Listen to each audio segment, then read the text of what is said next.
नमस्कार, मी गुरुप्रसाद जाधव आणि पुढारी न्यूजच्या गप्पा लाईव्हमध्ये तुम्हा सगळ्यांचं स्वागत आहे. मंडळी, 26 जानेवारी 1950 आपल्या देशाला संविधान मिळालं आणि खऱ्या अर्थानं लोकशाहीचा जन्म झाला.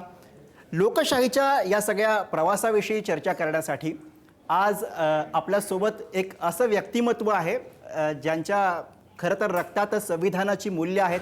केवळ भारतरत्न डॉक्टर बाबासाहेब आंबेडकर यांचे नातू ही त्यांची आपल्याला असलेली ओळख नाही, तर संविधानाच्या चौकटीत राहून या व्यवस्थेला प्रश्न विचारणारा एक अभ्यासू नेता ही आपल्या सगळ्यांना असलेली त्यांची ओळख.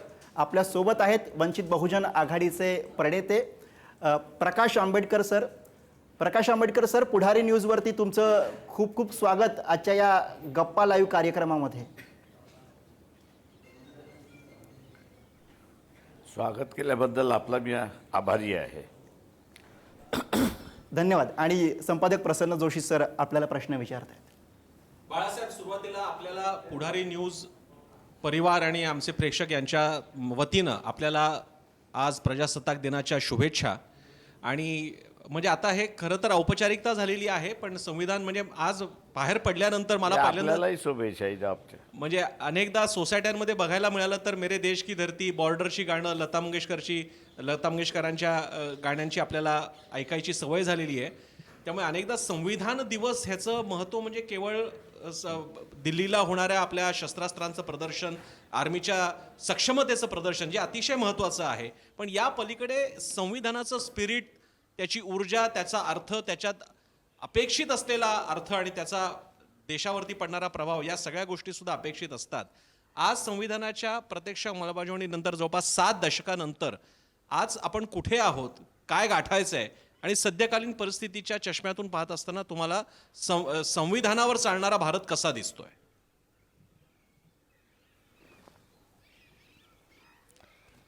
ज्या सोसायट्याचा तुम्ही उल्लेख केला आहे की लता मंगेशकरांची गाणी वाजतात किंवा बॉर्डरमधलं असणारं गाणं वाजतं किंवा अचानकमधलं असणारं गाणं वाजतं, मी असं म्हणेन की ह्या सोसायटीने पहिल्यांदा स्वतःकडे बघणं महत्त्वाचं आहे. ते म्हणजे इलेक्शनमध्ये त्यांनी असणारं पेमेंट करून द्या, कॉर्पोरेशनच्या इलेक्शनमध्ये सोसायट्यामधलं पेमेंट करून द्या, पाणी आणून द्या, अमुक आणून द्या, अशी मागणी केली आहे मतदान देताना का? हा मला वाटतं सगळ्यात महत्त्वाचा आहे. कारण का आपल्या इथे म्हण आहे की राजा तशी प्रजा. लोकशाहीमधला राजा हा मतदार आहे. त्याच्यामुळे मतदारच करप्ट असेल तर मग व्यवस्थाच करप्ट होते. बाळासाहेब, याच्यामध्ये मतदारांना दोष व्यवस्था द्यायचा एकदा का? करप्ट झाली की म्हणजे फक्त मतदारांनाच दोष द्यायचा का? हो, कारण शेवटी तो राजा आहे. मी मतदारांनाच दोष देईन, घ्यायचा की न घ्यायचा त्यांनी ठरवायचं आहे. म्हणजे तशी आहे का त्यांना चॉईस की नाही म्हणण्याची? किती देणारे लोकांना बरेच चॉईस जण आहे? असतील. कारण हे जे काही पैसे वाटप केले जातात त्यांना तुम्ही आपण का प्रश्न नाही विचारायचा म्हणण्याची? नाही का? ते काय पोलीस वाटतात का? सरकारी अधिकारी वाटतात का? त्यांच्या नातेवाईकच वाटतात. तुम्हाला जर एवढं कळत नसेल की याच्यातून असणारं आखी सिस्टम करप्ट होतंय. बाळासाहेब, तर यातनं मग एक तुम्ही प्रश्न गुलामच बरे आहात. यात असा एक प्रश्न निर्माण होतो की ही परिस्थिती का आली. म्हणजे असं म्हटलं जातं की म्हणजे अशी चर्चा असते की नेते निवडून येतात, ते खूप पैसे कमवतात आणि मग मतदारांना असं वाटत राहतं की हे खूप कमवतात तर मग एक दिवस मत देताना आपल्याला पैसे यायला पाहिजे, ही चर्चा असते. पण ही परिस्थिती सगळी का आली असं तुम्हाला वाटतं? ते मी असं म्हणेन की 1935 सालच्या इलेक्शनमध्ये सुद्धा पैसे वाटले गेले नाही असं नाही. त्याच्यामुळे आपल्या इथलं असणारं सोसायटीत भ्रष्ट करण्याची असणारी प्रथा ही फार अगोदरपासून आहे. जोपर्यंत ब्रिटिश होतं तोपर्यंत असणारं तुम्हाला देश एकत्र ठेवणं, त्याची नीतिमत्ता बाळगणं ही सामान्य माणसाची जबाबदारी नव्हती. स्वातंत्र्य मिळाल्यानंतर तुम्ही स्वतःच आता राजे झालेला आहात. तेव्हा नीतिमत्ता आणि या सगळ्या गोष्टी लोकांनीच पाळल्या पाहिजेत. बाळासाहेब पुन्हा एकदा म्हणजे लोकांनी पाळल्या तर मग निवडून येणारं सदस्य पाळेल, नाही तर नाही पाळणार. बाळासाहेब, पण तुम्ही ज्या मतदाराचा राजा असा उल्लेख करताय, तर मधल्या काळामध्ये जे काही मतचोरीचे आरोप झाले ते सगळे बघता या राजाचं राजेपणही धोक्यात आहे असं आपल्याला वाटतंय का? माझं म्हणणं आहे, चुकीचा प्रचार तुम्ही करताय. हम्म, मतदार चोरी झाली असं ज्या नेत्यांनी आपल्या समोर अनेकांनी आरोप केलेत. हो. त्यांनी आराखडे मांडले का कुठल्या चोरीला गेले ते? हम्म. आरोप केले, पण पुरावा दिला का की या मतदार यादीमधली ही नावं होती आणि ही नावं वगळलेली आहेत, असा पुरावा दिलाय का?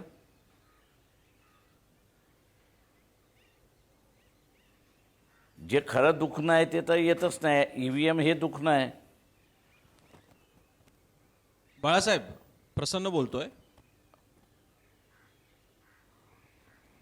बोला. माझा प्रश्न असा होता की थोडी चर्चा अधिक ब्रॉड, म्हणजे आपल्या हे कंकरंट इश्यूज तर आहेत, त्याबद्दल तर आपला सतत संवाद असतोच, पण संविधानाच्या बृहत चौकटीकडे जाऊयात किंवा संविधानाच्या काही मूलभूत गोष्टींकडे जाऊयात. उदाहरणार्थ, अगदी ढोबळ मानाने सांगायचं झालं तर आपलं संविधान लोकशाही देतं, सर्वांना मताचा अधिकार देतं आणि त्याद्वारे येणारी शासन व्यवस्था आपल्याला मिळते. ही प्रामुख्यानं बहुमताच्या आधारावर तयार झालेली शासन व्यवस्था आहे. ज्याला विशिष्ट प्रकारची मतं मिळतात तो पार्टी, ती व्यक्ती, त्यांचं बहुमत असलेला पक्ष किंवा आघाड्या, त्यांचं शासन, त्यांचे नवे नियम येतात. माझा आपल्याला प्रश्न असा आहे, पण तेच मतदान प्रामुख्यानं बहुसंख्याक पातळीला जाऊ पाहतं आणि त्याच्यामुळे मार्जिनलाइज कम्युनिटी असतील नाहीतर प्रदेश असतील, यांच्या बाबतीत थोडासा वेगळा विषय होतो का? आणि त्यामुळे बहुमताची सहमतीच्या लोकशाहीऐवजी बहुसंख्याक लोकशाहीकडे आपण जर का जात असू तर संविधान निर्मात्यांचा हेतू सफल होतोय का आजच्या भारतात?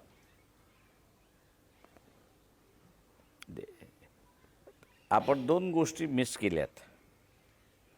एक म्हणजे देश उभारणी हा आपण मिस केलेला आहे. दुसरं जे आहे त्याच्यामध्ये समता प्रस्थापित करणं हे आपण असताना मिस केलेलं आहे.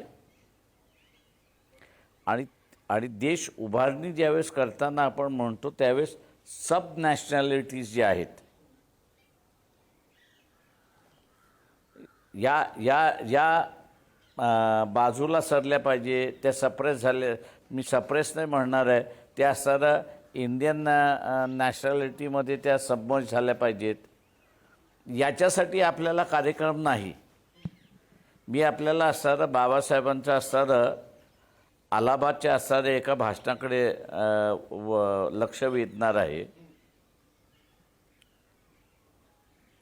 त्यांनी असं म्हटलेलं आहे की संविधान बंधुत्व देतं, स्वातंत्र्य देतं, समता देतं आणि लोकशाही देते. परंतु प्रचलित समाज व्यवस्था जी आहे आणि वैदिक परंपरा जी आहे किंवा ज्याला असं त्याने ब्रॅह्मिनिझम असं म्हटलं होतं, ती ब्रॅह्मिनिझम व्यवस्था जी आहे ती व्यक्ती स्वातंत्र्य नाकारतं, ते बंधुत्व नाकारतं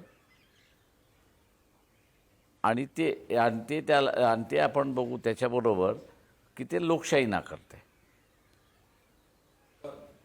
आणि त्याचा असणारं प्रतीक आपण एक बघतो की आता असणारी संविधान बदललं पाहिजे म्हणून काही राजकीय संघटना पक्षांच्या भूमिका आहेत. आणि ह्या दोन मार्गाला त्यांनी असं म्हटलं होतं की एक मार्ग हा दक्षिणेकडे जातो आणि एक मार्ग उत्तरेकडे जातोय. तुम्ही जोपर्यंत ताणू शकता तोपर्यंत ही परिस्थिती तुम्ही ताणू शकता, पण ज्या दिवशी ताणू शकणार नाही त्या दिवशी ते म्हटले शरीराचे शकलं व्हायला सुरुवात होते. माझं खरं म्हणणं असं आहे की तुम्ही त्याच्या उंबरठ्यावरती आहात काही की नाही याचा असणारी चर्चा होणं अधिक महत्त्वाचं असं मी मानतोय. बाळासाहेब, आता तुम्ही ज्या दिशेने मी सांगताय, एका हिंदुस्तान टाइम्समधलं एक आर्टिकल होतं, 97-98 मधलं ते आर्टिकल असेल, नॉर्थ वर्सेस साऊथ असं त्यांनी ते लिहिलं होतं. हो, आणि त्याच्यामध्ये त्यांनी कम्पेअर असं केलं होतं की ऑस्ट्रेलियाकडून गहू आणणं सदर्न स्टेटला आणि नॉर्दर्न स्टेटमधनं गहू घेऊन जाणं सदर्न स्टेटला, तर त्यांनी असताना म्हटलं ऑस्ट्रेलियाकडून स्वस्तात येतो नॉर्दर्न स्टेटपेक्षा. हो, खरं आहे. म्हणजे कम्पॅरेटिव्हली इकॉनॉमिकली त्यांनी असणारं हे सिद्ध करायचा प्रयत्न केला होता की आपण असणारा इकॉनॉमिकली अजून एक संघ झालेलो नाही, म्हणजे ॲडजस्टमेंट आपण असणाऱ्या केलेल्या नाहीत. तेच आपण असणारा नदीचा वाद बघितला तर जिवंत अजून आहे, तोच भाषेचा वाद बघितला तर अजून असणारा जिवंत आहे, तोच आपण असणारा बघितला तर मायग्रेशनचा वाद आहे, तो अजून असणारा जिवंत आहे. बाळासाहेब आणि सगळ्यात महत्त्वाचं, there is no national leadership. Balasaheb आपल्याकडे आज भाषा हा जो मुद्दा आहे त्याच्यामुळे असणारं तुम्ही कुठच्या फक्त पॉलिटिकली पार्लमेंट आणि एक सरकार चाललंय म्हणून तुम्ही असणारं एकत्र आहात. बाळासाहेब आज भाषा हा मुद्दा आपल्याला जोडणारा नाही तर तोडणारा विषय झालेला आहे. साधारणतः नर्मदेच्या वरती हिंदी आणि च्या खाली बरोबर आहे. या पद्धतीची मांडणी आज केली जाते आणि ही जी उत्तर आहे ही दक्षिणेतल्या भागावरती खूप एक अंकुश ठेवते आहे किंवा त्या भागावरती एक आपलं प्रभुत्व हे करते आहे. अशा पद्धतीची रचना आज केली जाते किंवा दिसते, आपल्याला दिसते. तुमचं काय मत आहे याबद्दल? नाही, तो आपण मांडलेली परिस्थिती बरोबर आहे. मी त्याच्याबरोबर अजून एक ॲड करतो. आता असणारं प्लॅनिंग कमिशननी आता एक शब्द वापरणं सुरुवात केला की पूर्वी जे होते तो म्हणजे बिमारू स्टेट. आता बिमारू स्टेटची संकल्पना आपण सोडलेली आहे, पण सेंट्रल गव्हर्नमेंटच्या रिसोर्सेसचं डिस्ट्रीब्युशन आपण बघितलं तर प्रोग्रेसिव्ह स्टेट आहेत त्यांच्याकडे कमी जाते आणि नॉन प्रोग्रेसिव्ह स्टेट जे आहेत त्यांच्याकडे अधिक जाते.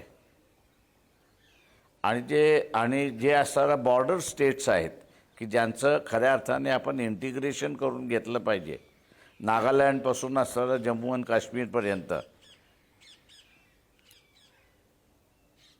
तिथे आपण बघितलं तर असणारा बाबा आदिवासी संस्कृती ही वेगळी संस्कृती आहे, वेगळी आहे. त्यांचं वेगळं कल्चर आहे, त्यांचं राहणीमानी वेगळं आहे, त्यांची भाषा वेगळी आहे आणि त्यांचं डेव्हलपमेंटच्या माध्यमातून आपण त्यांचं इंटिग्रेशन केलं पाहिजे. याच्यापेक्षा आपण बघत असाल की मैती वर्सेस कुकी, म्हणजे मैती जे आहे हे हिंदू आहेत आणि कुकी जे आहेत ते ख्रिश्चन आहेत आणि नॉर्थ ईस्टर्न जो भाग आहे तो सगळा हा 70% वरती ख्रिश्चन आहे. तर मला थोडा वेगळा विषय घ्यायचं होतं की जसं आता कोश्यारींनी शिवशाहू फुले आंबेडकरांचे विचार पायदळी तुडवले, संविधान पायदळी तुडवले, अशा माणसाला पुरस्कार दिला जातो. ठिकठिकाणी आंबेडकर कोणी? कोश्यारी, भगतसिंग कोश्यारी. पद्मभूषण पुरस्कार दिला त्यांना. ठिकठिकाणी आंबेडकरांच्या मूर्त्या तोडल्या जातात. एक लक्षात घ्या हा की देश अशी माणसं तुम्हाला संविधानावरती चालतो की RSSच्या विचाराने चालतोय? नाही, एक लक्षात घ्या की एखाद्या कोणाचं तरी कृत्य हे तुम्ही त्या संघटना त्या माणसाच्या माथी मारू शकत नाही. त्याच्यामुळे हे कृत्य होत राहणार आहेत. त्याचं कारण मी मगाशी जे म्हणालो की एक ब्राह्मणी व्यवस्था होती की ज्याच्यातून अधिकार होते आणि दुसऱ्या बाजूला असणारं संविधानिक व्यवस्था आहे त्याच्यातून असणारं इंग्रजीमध्ये ज्याला म्हणतो प्रोसेस ऑफ इक्वलायझेशन, ही प्रोसेस ऑफ इक्वलायझेशन सुरुवात झाली. त्याच्यामुळे असणारं कोणाला नाही कोणाला तरी हार्ट बर्निंग होणार, आणि ज्यांना कोणाला हार्ट बर्निंग होणार तो काही ना काहीतरी कृत्य करणार. त्याच्यामुळे असणारं ते सिरियसली घ्यावं असं मला वाटत नाही. बाळासाहेब, लोकशाही जर का आपल्याला टिकवायची असेल तर आता 77व्या वर्षात आपण आहोत, भारतीय राज्यघटना लागू झाली त्याला.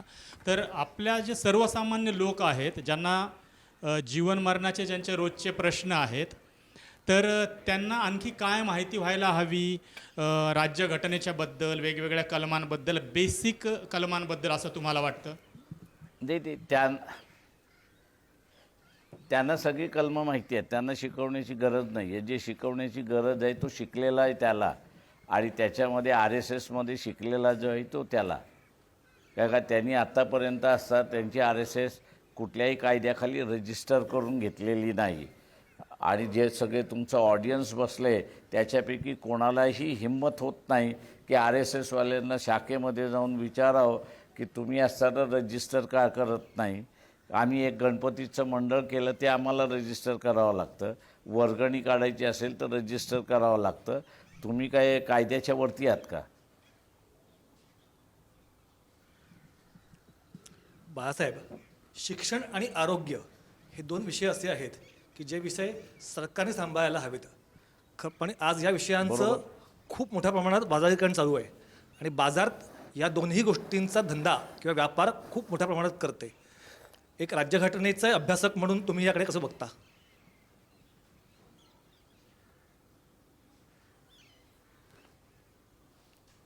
शिक्षण हे पहिल्यांदा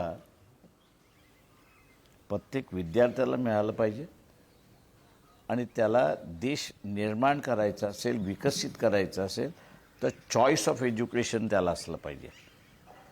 आणि त्याच्यासाठी लागणारा जो इन्फ्रास्ट्रक्चर आहे तो गव्हर्नमेंटने उभा केला पाहिजे. आणि तिथे गव्हर्नमेंटने सांगता कामा नये की आमच्याकडे फंड्स नाहीत. आणि तिथे माझ्या माहितीप्रमाणे बजेटमधल्या प्रत्येक स्टेटनी 7% 8% खर्च केला ते हा सगळा इन्फ्रास्ट्रक्चर उभा राहू शकतो अशी परिस्थिती आहे. आज ही जी माध्यमं आहेत, प्रसन्न जोशी तुमच्यासाठी इश्यू आहे, जे विद्यार्थी भारताबाहेर जातात त्यांच्या माध्यमातून फिया किती जातात. मग त्या युक्रेनमधला विद्यार्थी असेल, रशियामधला विद्यार्थी असेल, लंडनमधला विद्यार्थी असेल, स्कॅन्डिनेव्हियन कंट्रीजमधला विद्यार्थी असेल, जर्मनीमधला असेल, किंवा असणारा तो US मध्ये असेल.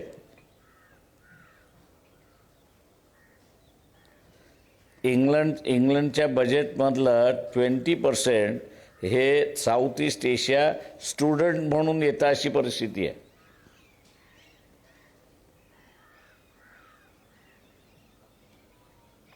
इन्फ्रास्ट्रक्चर आपण प्रोव्हाइड केलं नाही म्हणून इथला विद्यार्थी शिक्षण घेण्यासाठी बाहेर जातो, आणि तो तिथे जाऊन शिक्षण घेतो तो. आणि त्याच्यासाठी भारतातून 22 कोटी बिलियन डॉलर्स एवढे बाहेर जातात. बाळासाहेब, पुन्हा एकदा त्याच्यामध्ये तुम्ही इथे इन्फ्रास्ट्रक्चर उभा करू शकत नाही का? त्याच्यामुळे मतदारांनी विचार केला पाहिजे की आपण जातीला मतदान देतो आहोत की लोकशाहीला मतदान देतो आहोत. पण आता जातीनिहाय किंवा बघा, धर्म आणि जातीचा मुद्दा निवडणुकीमध्ये येतो हे आपण पाहिलेलं आहे. हे संविधान आपण किती म्हणत असलो तरी या गोष्टी लग्नामध्ये पण येतो सगळ्यात महत्त्वाचं. तर हे म्हणजे 77 वर्षांनी असं का घडतंय आणि हे कसं बदलेल? का घडते म्हणजे हे आपण बदलायलाच तयार नाही आहोत. आपण असणाऱ्या आपल्या मुलींना त्यांच्या आयुष्याचं चॉईस आहे हे जगण्याची संधीच देत नाही आहोत. आपण लादतो त्यांच्यावरती. जात लादतोय, धर्म लादतोय, सगळंच लादतोय आपण त्यांच्यावरती. त्यांना जगू दे ना त्यांचं आयुष्य. ते जे करतील मान्य करा ना. कुटुंबाने मान्य का करत नाही?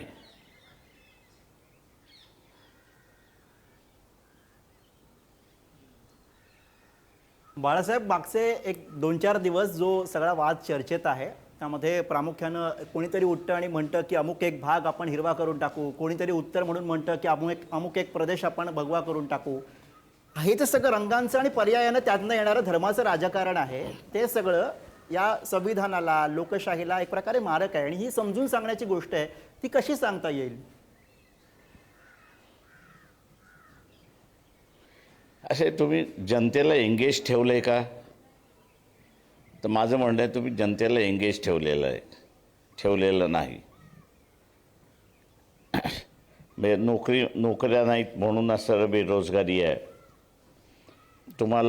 तुम्ही राज्यकर्ते जातीच्या नावाने निवडून देत आहे म्हणून असणारं ते इतर कोणाचं ऐकायला तयार नाहीत.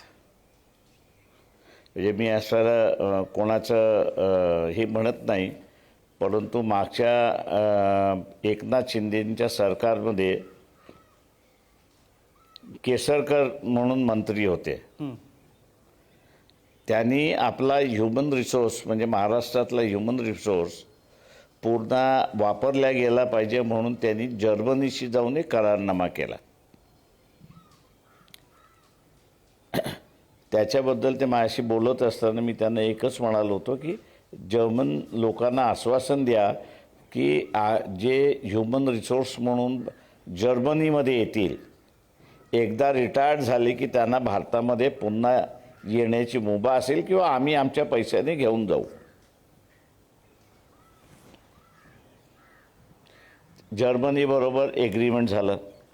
त्यांनी एग्री केलं की एकंदरीत असताना महाराष्ट्रातून आम्ही असताना 5-5.5 लाख ह्युमन रिसोर्स असताना जर्मनीमध्ये घ्यायला तयार होतो. परंतु सिस्टम एवढी वाईट आहे की तिने हाणून पाडलं.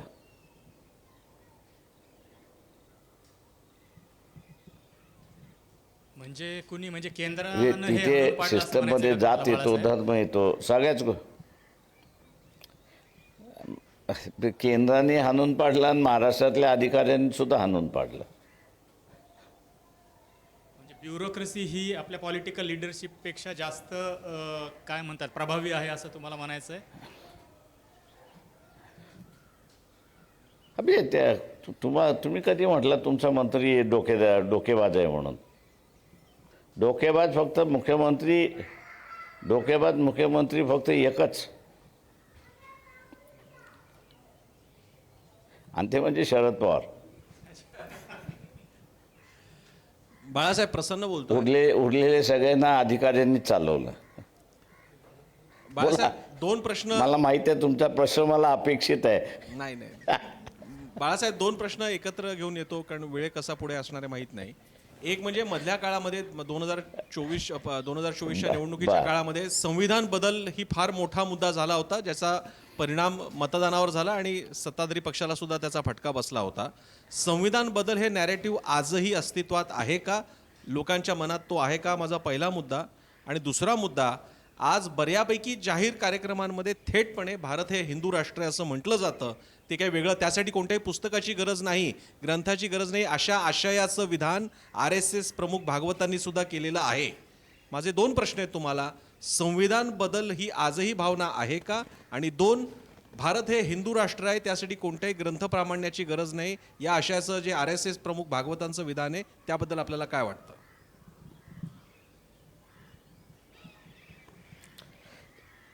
प्रसाद, याचं उत्तर देण्याच्या अगोदर 6 महिने डाऊन दी लाईन काय होईल हे मी आपल्याला सांगतो. एक लक्षात घ्या की जेवढे इलेक्शन होतील त्या सगळ्या इलेक्शन्स इन्क्लुडिंग केरला आणि वेस्ट बेंगॉल या जर बॅलेटवरती झाल्या नाही तर BJP जिंकली म्हणून समजा. पहिला. दुसरं, जे काही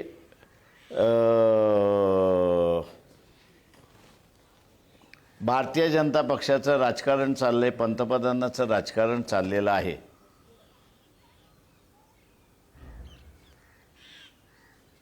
तिथे मला असं या नजीकच्या काळामध्ये एक वॉर दिसतोय. म्हणजे ज्योतिष वगैरे नाही, पण डिडक्टिव्ह लॉजिक जे आहे त्या डिडक्टिव्ह लॉजिकप्रमाणे असणारं वॉर आहे असं दिसतं एकंदरीत. बाळासाहेब, फक्त मध्ये थोडंसं इंटरप्ट करतो आणि आपल्या चौथं जे आहेत, प्रेक्षकांना कळावं म्हणून फक्त की तुम्ही असं म्हणताय की नरेंद्र मोदींच्या पंतप्रधान पदासाठी म्हणजे लिडरशिपसाठी भाजपमधूनच आव्हान निर्माण होतंय किंवा होईल असा तुमचा अंदाज आहे. असं मी म्हणत नाही आहे आणि असं माझं सजेशनही नाही आहे. मग कुठल्या वॉरबद्दल तुम्ही म्हणजे सजेस्ट करताय? कुठलं वॉर म्हणजे कुठलं वॉर भाजप? जे हे तुमचे दोन चायना बरोबरचा वॉर आहे, बांगलादेश बरोबरचा वॉर आहे, पाकिस्तान बरोबरचा वॉर आहे. कुठलाही वॉर होऊ शकतो.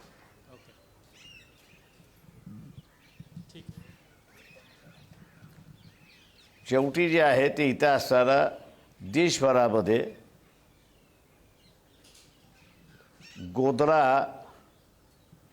हे देशभर होताना तुम्हाला दिसेल.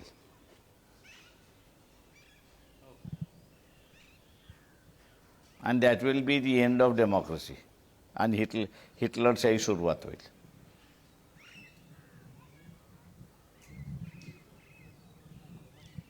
बाळासाहेब, आणखी माझा प्रश्न होता की भारत हा हे एक झाला. याचा येतो मी त्याच्याकडे. दुर्दैवाने असताना आपण बाबासाहेब पूर्ण वाचलेला नसल्यामुळे आपल्याला ही जी हिंदू राष्ट्राची जी कल्पना आहे, थॉट्स अँड पाकिस्तान हे जर पुस्तक आपण वाचलं तर त्यांनी हे पुस्तक जे आहे ते जे पाकिस्तानमध्ये मुसलमान आहे म्हणजे मोगल मुसलमान जो आहे, जे अफगाणिस्तानमधला किंवा किर्गिस्तानमधला किंवा उझबेकमधला किंवा रशियन बॉर्डरच्या इथला असणारा जो मुस्लिम इथे इन्व्हेड करून येऊन राज्य करत होता त्याचं आणि आत्ता भारत असताना त्याच्यातला हिंदू यांचं कधी पटणार नाही. आणि म्हणून ब्रिटिशकालीन राजकारणाला डिस्क्राईब करत असताना बाबासाहेब असं म्हणाले होते की मुसलमानाचं राजकारण असं असतं की हिंदूंची चोटी ही त्याच्या हातामध्ये आणि हिंदूंचं राजकारण असं असायचं की मुसलमानांची चोटी त्याच्या म्हणजे दाढी त्याच्या हातामध्ये. म्हणजे ते काही भाईचाऱ्याचं संबंध नव्हते तर दहशतीचे संबंध होते. आणि अशा कालावधीमध्ये बाबासाहेब म्हणाले होते की 2 राष्ट्र झाली तर अधिक चांगली आहेत. आणि जे भारतामधला हिंदू आहे ह्याला कधीच राष्ट्र नव्हतं. मौर्याच्या कालखंडाचं सोडलं, अशोकाचा कालखंडाचं सोडला तर कधीच ह्याला असणारा देश नव्हता. अलीकडच्या काळामध्ये शिवाजी महाराज आपल्याला दिसतात आणि चोल्यांचं असणारं राज्य असेल दक्षिणेमधलं, पण उत्तराच्या भागामध्ये नव्हतं. आणि म्हणून हिंदूंना स्वतंत्र राज्य असावं म्हणून त्यांनी असणारं जॉग्रफिकली कुठला एरिया हा असणारा भारताच्या हद्दीत हिंदूंच्या ताब्यात असावा असं त्यांनी म्हटलं. त्याच्यामुळे खऱ्या अर्थाने जो काही ब्रिटिशांनी फाळणी केल्यानंतर भारत राहिला त्याचा असणारा 75% पॉप्युलेशन ही असणारी हिंदू होती. त्याच्यामुळे तुम्ही म्हणा किंवा न म्हणा इट्स अन हिंदू नेशन. पण त्याच्यामुळे ते म्हटले की उरल्या सगळ्यांना बरोबर घ्यायचं आहे आपल्याला. आणि इथले असणारे जे सगळे पंथ आहेत किंवा साधू संतांचे असणारे जे धर्म आहेत की ज्याला लोक मानतात यांना थ्रेट वाटू नये, एक्झिस्टन्सची थ्रेट वाटू नये म्हणून त्यांनी असं म्हटलं की आपण आपल्या देशाला सेक्युलर हे मानलं पाहिजे.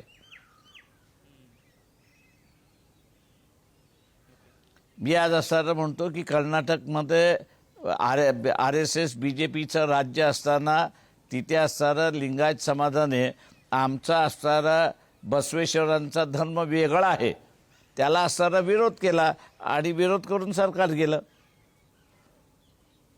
म्हणजे हे RSS हे एकोमोडेटिव्ह नाही हेच त्याच्यातून असणारं दिसतंय. बाळासाहेब, निवडणूक आयोग असेल किंवा ED CBI असेल, अशा सर्व संस्थांवर एक दबाव असल्याची टीका गेली काही वर्ष केली जाते आहे.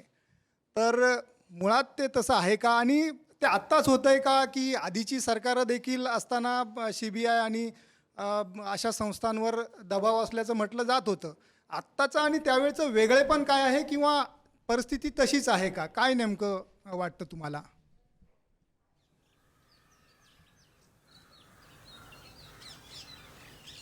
मी आता पूर्वी दबाव नव्हता असं मी म्हणणार नाही, दबाव होता, पण तो दबाव सिलेक्टिव्हली केला जात होता. आणि सिलेक्टिव्हली इन द सेन्स की इम्पॉर्टंट मॅटर्स असतील किंवा इम्पॉर्टंट इश्यू असतील त्या संदर्भातच होता. पण पॉलिटिकली वापरल्या गेल्याचं माझ्याकडे उदाहरण नाही. म्हणजे 80पासून मी असताना पाहतोय पॉलिटिकली ED असेल किंवा इकॉनॉमिक विंग असेल किंवा CBI असेल, हे इकॉनॉमिकली वापरल्या गेलेल्या पॉलिटिकल लिडरशिपच्या विरोधात असं कुठेच त्या ठिकाणी दिसत नाही आपल्याला. पण 2014 नंतर मी असं म्हणेन की या सगळ्या संस्था पॉलिटिकली वापरल्या गेल्या. आणि त्याचं उदाहरण द्यायचं झालं की 14 वर्ष झाली, तुम्ही 2014मध्ये ज्यांच्यावरती धाडी घातल्या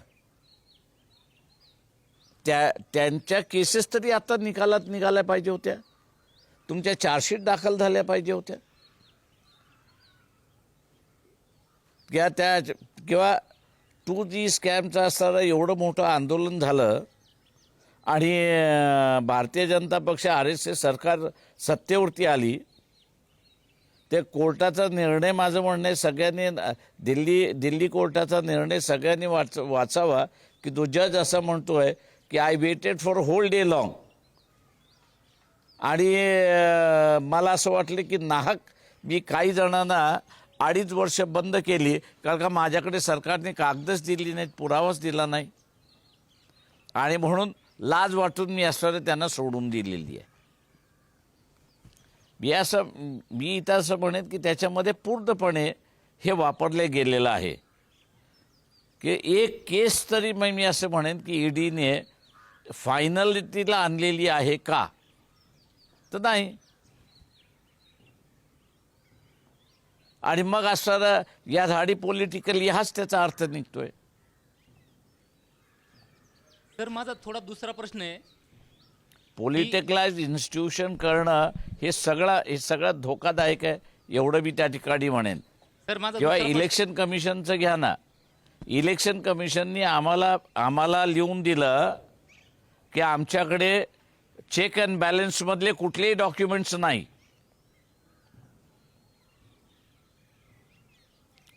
म्हणजे EVMचा नंबर जो पोलिंगच्या दिवशी वापरला तोच काउंटिंग त्या दिवशी वापरला का, डॉक्युमेंटच नाही. आता जर इलेक्शन कमिशन म्हणणार असेल आमच्याकडे डॉक्युमेंट नाही, आणि हायकोर्ट असणारं म्हणतंय की तुम्हाला असणारं म्हणजे भारतीय नागरिकाला हे क्वेश्चन करण्याचा अधिकार नाही, तर ते कोर्टही त्याच्यामध्ये सामील झाले अशी परिस्थिती आहे. तर माझा थोडा वेगळा प्रश्न आहे. लोकशाहीमध्ये शिक्षण फार महत्त्वाचं आहे आणि तळागाळापर्यंत प्रत्येकाला शिक्षण मिळालं पाहिजे, हा सर्वांचा अधिकार आहे. पण आताच्या सरकारने हजारो जिल्हा परिषदेच्या शाळा बंद करून हजारो प्रायव्हेट शाळांना मान्यता दिली आहे. तर जो तळागाळातला गरीब विद्यार्थी आहे तो ती फी अफोर्ड करू शकत नाही आहे. तर हा तळागाळातल्या विद्यार्थ्याला शिक्षणापासून वंचित ठेवल्यासारखंच दिसतंय. कारण हजारो जिल्हा परिषदेच्या शाळा बंद केल्यात. गोरगरिबाची मुलं शिकणार कुठे, कारण ते प्रायव्हेट शाळेची फी ते नाही देऊ शकत. पण यावरती तुम्ही काय सांगाल?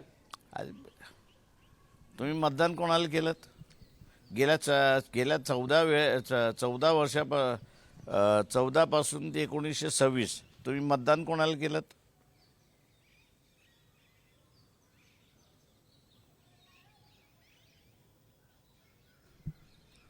मतदान कोणाला केलं आपण? आता मी अहमदनगरहून पारनेर तालुक्यातून आहे. आमच्या तिथे राष्ट्रवादी आहे. तुम्ही मतदान कोणाला केलं? माझा हा सरळ प्रश्न आहे. कुठून आहात, काय आहात त्याची आणि कुठल्या म्हणजे पक्षाला पक्षाची आहात विचारता त्याची की- मला नाही. तुम्ही बाळासाहेब, मतदान कोणाला तुम्ही केलं? स्वतः संविधान तज्ज्ञ आहात, वकील आहात, तुम्हालाही माहिती आहे पक्षाला गुप्त मतदानाचा अधिकार आहे आणि तुम्ही आमच्या सहकार्याला एवढा अवघड प्रश्न समोर विचारताय. याचं उत्तर नाही, मागणं मी आता हाच एक- संविधानिक मी अधिकाराचा असं भंग नाही का हे विचारणं? अवघड नाही आहे याचं नाही, बिलकुल नाही आहे. याचं कारण ते मत गेलेलं आहे, ते सरकारही गेलेलं आहे. आणि आता सरा कदाचित पहिल्यांदा एका औरंगाबाद कोर्टामध्ये माझ्याकडे सल्ल्याला आलो होतं म्हणून सांगतो की मी त्यांना असं म्हटलं ॲफिडेव्हिट दाखल करा आणि तुम्ही कोणाला मतदान दिलं तेवढं सांगा. आणि मग कोर्टाला विचारा की हे मत EVM मध्ये कोणाला गेलंय तेवढं बघा.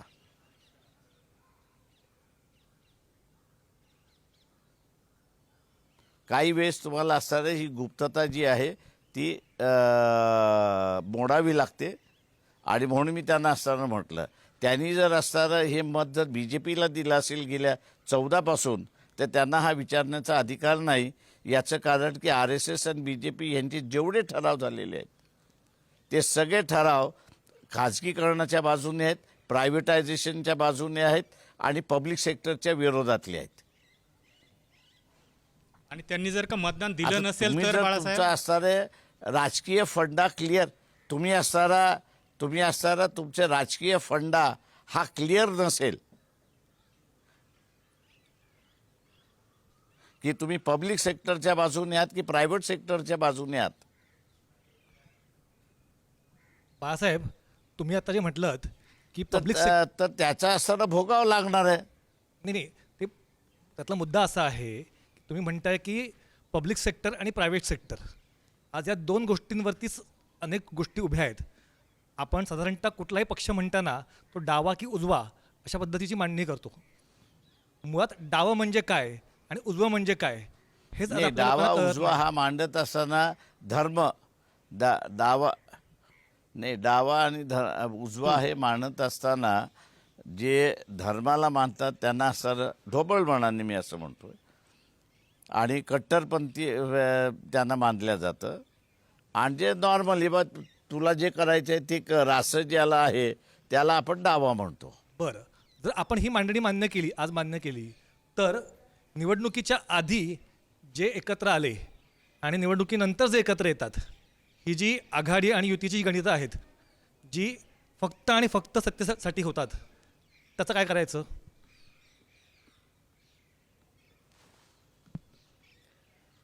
माझ्या अंदाज लोकशाहीचा असणारा जो ढाचा आहे तो आपण पहिल्यांदा समजावून घेतला पाहिजे. एक असं आहे की लोकशाहीचा ढाचा असा आहे की तुम्ही कोणाला तरी निवडून देताय आणि त्यांनी असताना 5 वर्ष राज्य केलं पाहिजे. तुम्ही 1950चा इलेक्शनचा कायदा जर बघितला आणि 1951चा इलेक्शनचा कायदा हे केला की जो डॉक्टर बाबासाहेब आंबेडकरांनी ड्राफ्ट केला होता आणि मंजूर करून घेतला. त्यांनी राजकीय पक्षाचं अस्तित्व अत्यंत नगण्य केलं होतं. पार्लमेंट आणि लेजिस्लेचर यांचं असणारं अस्तित्व त्यांनी फार मोठ्या प्रमाणात केलं. पण 89मध्ये बदल करण्यात आला आणि रजिस्ट्रेशन ऑफ पार्टीज हे सगळ्यात महत्त्वाचं करण्यात आलं. त्याच्यामुळे आमदाराची किंमत गेली, खासदाराची किंमत गेली आणि पक्षाला महत्त्व आलं. आणि म्हणून पक्षामधले जे कोणी अध्यक्ष होते, पदाधिकारी होते किंवा कमिट्या होत्या त्यांनी पार्लमेंट कसं चालेल किंवा लेजिस्लेचर कसं चालेल याच्यापेक्षा आपली पार्टी कशी चालवेल हे त्यांनी असं प्राधान्य केलं. तुम्ही प्रायोरिटीज बदलल्या तर उद्देश बदलला आणि उद्देश बदलल्यामुळे तुम्हाला सारं प्री इलेक्शन अलायन्स हे पोस्ट इलेक्शन अलायन्स कंटिन्यू झालेलं दिसत नाही. जर समजा आपल्याला ह्या विषयात बदल घडवायचे असतील तर काय करायला त्याच्यामध्ये लागेल? वेड्या वाकड्या युवत्या आपण बघतो. जर आपल्याला यात काही बदल हवे असतील तर काय तुम्हाला करावं पुन्हा लागेल? असणारं पार्लमेंट आणि तुम्हाला पूर्ण पार्लमेंट आणि लेजिस्लेचर हे सेंटर स्टेजला आणावं लागेल. कसं आणता येतील ते?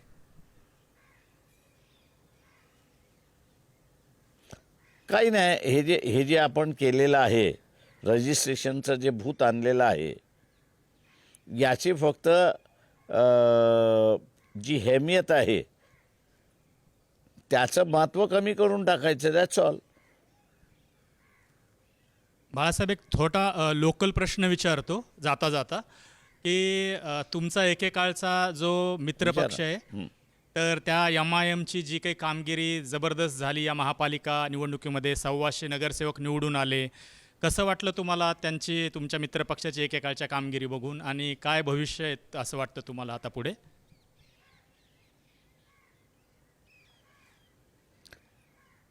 मी मगाशी जे म्हणालो की इथं असताना जेनोसाईड आहे. जेनोसाईडला तुम्हाला 2 पार्टीज लागतात. पूर्वी म्हणजे आपण असणारं वर्तमानपत्र जे आपल्याला किंवा TV जे आपल्याला सांगतात ते आपण मुळात ऐकतो. ते खरं आहे की खोटं आहे हे आपण पाहत नाही. उलट मी असं म्हणेन की ह्या नगरपालिकेमध्ये मुस्लिम रिप्रेझेंटेटिव्ह हे कमी गेलं. काँग्रेस ज्यावेळेस काँग्रेस आणि इतर पॉलिटिकल पार्टी ज्यावेळेस मुसलमानांना रिप्रेझेंटेशन देत होती, त्यावेळेस त्यांचे असणारे ह्या नगरपालिकेच्या नगरपालिका, जिल्हा परिषद, पंचायत समिती या सगळ्या याच्यामध्ये 300-325 लोक निवडून यायचे. आज आपण असं बघितलं की MIMचे 123 निवडून आलेत आणि तो फिगर हायलाईट केला जातो आहे. म्हणजे काँग्रेस आणि इतर पक्षांच्या असणाऱ्या याच्या अगोदर निवडून आलेल्यांचे फिगर्स कधीच हायलाईट झाले नाहीत. का नॉर्मली ते एक्सेप्ट केलं जात होतं की हिंदूंबरोबर मुस्लिमही निवडून येतील. आत्ता असताना असं दाखवलं जातं ते आश्चर्यजनक की असताना मुसलमानांचे 124 निवडून आणले. उलट मुसलमानाचं रिप्रेझेंटेशन कमी झालं अशी असणारी परिस्थिती आहे. पण हे ज्याला मी म्हणतो आहे की बा जेनोसाईड ज्याला करायचं आहे त्याला हिंदूंना उचकवायचं आहे आणि त्यांना उचकवण्यासाठी मुस्लिम हा फॅक्टर मोठा आहे. आणि म्हणून आता सांगितलं बघा 123 124 मुस्लिम निवडून आले, तुम्ही काय करताय? तुम्ही झोपलेले आहात. जागे व्हा हिंदूनो, तयारीत राहा, वेळ आला की बरोबर आपण बघून घेऊ. ही भाषणं सुरुवात झाली. बरोबर. म्हणजे बाळासाहेब जो मुद्दा मांडताय तो अर्थातच स्वाभाविक आहे रायटिंग्स ऑन दी की वॉल राजकीय नेत्याला राजकीय नेत्याने रायटिंग्स ऑन दी वॉल्स हे वाचायला शिकलं पाहिजे आणि ते मांडायलाही शिकलं पाहिजे. फक्त आणखी एक छोटा अगदी छोटा अगदी छोटा प्रश्न, तो म्हणजे पुन्हा थेट तुमच्या होम टाऊनच्या बद्दल. बाळासाहेब, काय होणार आहे अकोल्यामध्ये? रायटिंग ऑन द वॉल काय आहे अकोल्यात? रायटिंग ऑन द वॉल अकोल्यामध्ये असं आहे की मुस्लिम्स एकत्र राहणार नाहीत आणि ते जे करायला निघालेले आहेत तिथले काँग्रेस पक्षाचे आमदार साजिद पठाण की BJPला रोखण्याचं कामकाज चाललेलं जे आहे तिथे इतर सगळ्या पक्षांना घेऊन, त्याच्यामध्ये आपण बघितलं असेल की शरद पवार काही साथ देत नाही आहेत, अजित पवार काही साथ देत नाही आहेत आणि तिथले असणारे काही निवडून आलेले मुस्लिम अपक्ष आमदार जे आहेत तेही साजिद पठाण आणि इतर सगळ्यांना साथ देत नाहीत अशी परिस्थिती आहे. त्याच्यामुळे आज सांगणं कठीण आहे. आपल्याला वाट बघावी लागेल 30 तारखेला की काय होते काय नाही आहे. बरं बाळासाहेब, खूप खूप धन्यवाद, खूप खूप आभार तुमचे या लाईव्ह गप्पांसाठी. दोघांनी आशा सोडल्या नाही तेवढं मी सांगतो. आम्हालाही आशा होती तुम्ही बातमी द्याल अशी. आम्ही आशा सोडलेली नाहीये आणि या गप्पा लाईव्ह कार्यक्रमामध्ये आपण तेच सांगतोय. खूप खूप धन्यवाद तुमचे या लाईव्ह गप्पांसाठी आणि थोड्याच वेळात ब्रेक नंतर लगेचच बघूयात 6च्या बातम्या.